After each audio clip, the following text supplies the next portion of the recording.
My name is Jessica Leche, and I am the Teacher of the Year. My approach to teaching is all about my students. I'm here every day for them, and I love everything about them and seeing them grow and thrive as an individual. Ultimately, my goal is to make other people's children's kind, productive citizens of society that will be hardworking and know what real toil is. Currently, I teach Agri-Science 2, and I'm also the welding instructor, but previously I've taught Agri-Science 1, Agri-Science 3, and Ag Leadership.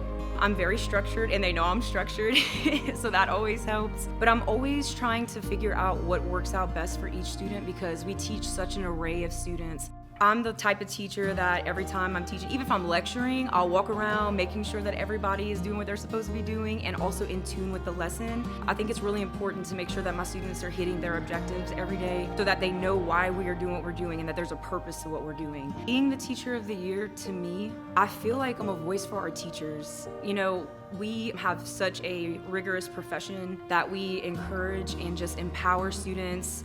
Just want them to be the best versions of themselves so that whenever they do become an adult, that they will be successful in whatever path they end up taking.